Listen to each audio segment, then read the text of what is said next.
अल्लाह की पनाह मांगता हूँ शैतान मरदूद से। औज़ु बिल्लाहि मिनश शैतानिर रजीम।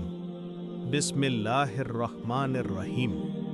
अस्सलामु अलैकुम। यकीनन तमाम ही हम्द अल्लाह के लिए है। हम उसकी हम्द बयान करते हैं, उसी से मदद तलब करते हैं और अपने गुनाहों की मग़फ़िरत मांगते हैं।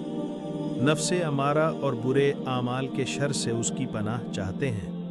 जिसे अल्लाह हिदायत अता फरमाए उसे कोई गुमराह नहीं कर सकता, और जिसे वो गुमराह कर दे उसका कोई हादी नहीं। मैं गवाही देता हूँ कि अल्लाह के सिवा कोई माबूद बरहक नहीं, वो यकता है, उसका कोई शरीक नहीं। और मैं गवाही देता हूँ कि मोहम्मद सल्लल्लाहु अलैहि वसल्लम अल्लाह के बंदे और उसके रसूल हैं। अल्लाह ताला आप पर, आपकी आल पर ढेरों रहमतें और सलाम नाजिल फरमाए। आमीन। अल्लाह ताला इस वीडियो को देखने वाले मेरे तमाम भाइयों बहनों की ज़िंदगी में बरकत अता फरमाए, रिस्क में इजाफा फरमाए और कभी दुख, तकलीफ़ या गम का सामना ना करना पड़े। आमीन सुम्मा आमीन या रब्बल आलमीन। दोस्तों, आप भी कमेंट सेक्शन में आमीन ज़रूर लिखें। क्या पता आपके आमीन कहने से अल्लाह ताला हमारी दुआएं कबूल फरमा ले, तो आमीन लिखना ना भूलें। नाजरीन, आज की इस वीडियो में हम हज़रत दाऊद अलैहिस्सलाम का किस्सा बयान करेंगे, लिहाजा वीडियो को आखिर तक ज़रूर देखिएगा और अपना ईमान ताज़ा करने के साथ साथ अपने दोस्तों अहबाब के साथ भी इसे शेयर कर दीजिएगा। एक ऐसी कौम जिस पर अल्लाह ने अपना दर्दनाक अजाब नाजिल फरमाया और पूरी कौम को बंदर बना दिया। आखिर इस कौम ने ऐसा कौन सा बड़ा गुनाह किया था कि अल्लाह ताला ने उन पर यह सख्त अजाब नाजिल किया? बंदर बनने के बाद वो कितने दिन तक जिंदा रहे? उनकी मौत कितनी तकलीफ दे हुई? जब वो बंदर बन गए तो अपने रिश्तेदारों से क्या कहना चाहते थे? और आज जो बंदर दुनिया में पाए जाते हैं, क्या वो इसी कौम की नस्ल से हैं? इन तमाम सवालात के जवाबात कुरान मजीद और सही अहादीस की रोशनी में आज हम आपको बताने जा रहे हैं। लिहाजा गुजारिश है कि इस पोस्ट को आखिर तक ज़रूर पढ़ लीजिएगा। इंसानों का बंदर बनने का ये वाक़या हज़रत दाऊद अलैहिस्सलाम के ज़माने में पेश आया। इसकी तफसील कुछ यूँ है। नाजरीन, वीडियो को आगे बढ़ाने से पहले अगर आप हमारे चैनल पर नए हैं तो बराह करम हमारा चैनल इश्क़ मुस्तफ़ा सब्सक्राइब कर लीजिए। यहाँ आपको बिल्कुल मज़ेदार इस्लामी तारीख़ और दुनिया भर के दिलचस्प वाक़यात पर हमारी वीडियोज़ मिलती रहेंगी। हज़रत दाऊद अलैहिस्सलाम और उनकी उम्मत समंदर के किनारे एक बस्ती ईला में आबाद थी। इनकी तादाद तकरीबन 70,000 के करीब थी। ये कौम बहुत खुशहाल और अल्लाह की इताअत गुजार थी। अल्लाह ने इन पर बेशुमार नेमतें नाजिल की हुई थीं। चारों तरफ सरसब्ज बागात, हरियाली ही हरियाली और रिस्क में खूब बरकत। ये लोग अपनी ज़िंदगी में बहुत खुश थे क्योंकि ये लोग समंदर के किनारे रहते थे। अल्लाह की ख़ास रहमत थी कि मछलियाँ खुद ब खुद किनारे पर आ जाती थीं। ये लोग मछली का कारोबार करते और आराम की ज़िंदगी गुजारते थे। जब ये कौम नेमतों में डूब गई तो आहिस्ता आहिस्ता अल्लाह की नाफरमानी करने लगी और गुनाहों में मुब्तला हो गई। आखिरकार अल्लाह ने इनको आजमाने का इरादा फरमाया और हज़रत दाऊद अलैहिस्सलाम पर वही नाजिल की कि अपनी कौम को बता दो कि सनीचर यानी हफ्ते का दिन मछली का शिकार हराम है। यहीं से इस कौम की तबाही का आगाज़ हुआ। हज़रत दाऊद अलैहिस्सलाम ने कौम को अल्लाह का हुक्म सुना दिया।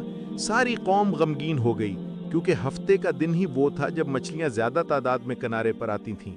बाकी दिनों में बहुत कम पकड़ी जाती थीं। ये लोग मछली के शिकार ही पर गुजारा करते थे, इसलिए अल्लाह के हुक्म से बहुत परेशान हुए। इन्हें मालूम न था कि यह अल्लाह का इम्तिहान है।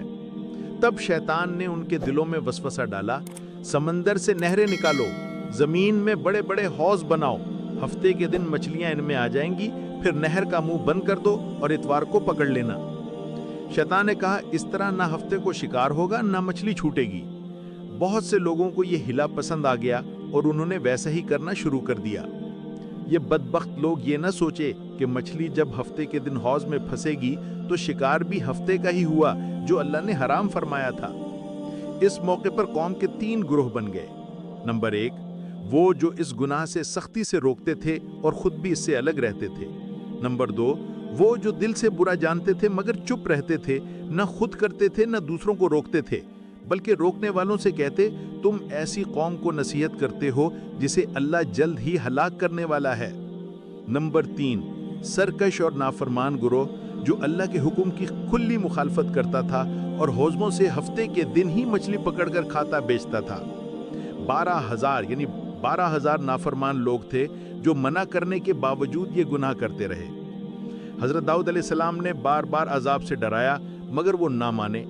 آخرکار باقی لوگوں نے نافرمانوں اور اپنے درمیان دیوار کھڑی کر دی۔ پھر ایک دن حضرت داؤد علیہ السلام نے شکار کرنے والوں پر لعنت فرمائی۔ اگلے دن کوئی گناہگار گھر سے باہر نہ نکلا۔ لوگ دیوار پر چڑھ کر دیکھنے لگے تو سب کے سب بندر بنے ہوئے تھے۔ اللہ نے ان کی نافرمانی کی وجہ سے انہیں بندر بنا دیا۔ جب دروازے کھولے گئے تو وہ بندر اپنے اہل و عیال کو پہچانتے تھے، ان کے پاس آتے، ان کے کپڑے سونگھتے، دانت پیس پیس کے روتے مگر بول نہ سکتے تھے۔ یہ 12,000 لوگ صرف 3 دن زندہ رہے، نہ کچھ کھا سکے نہ پی سکے، بھوک پیاس سے تڑپتے رہے اور 3 دن میں سب مر گئے۔ جنہوں نے گناہ سے روکا تھا اور جو برائی جان کر بھی چپ رہے تھے، اللہ نے دونوں کو اس عذاب سے محفوظ رکھا۔ اب آج کے بندروں کا سوال، کیا موجودہ بندر ان کی اولاد ہیں؟ حضرت عبداللہ بن مسعود رضی اللہ عنہ سے سوال ہوا کہ کیا موجودہ بندر اسی قوم سے ہیں؟ آپ نے فرمایا، جس قوم پر اللہ عذاب نازل کرتا ہے اور ان کے چہرے بگاڑ دیتا ہے، وہ عذاب اسی قوم پر پورا ہوتا ہے، پھر اللہ ان کی نسل آگے نہیں بڑھنے دیتا۔ لہٰذا یہ بات بالکل غلط ہے کہ آج کے بندر ان کی نسل سے ہیں۔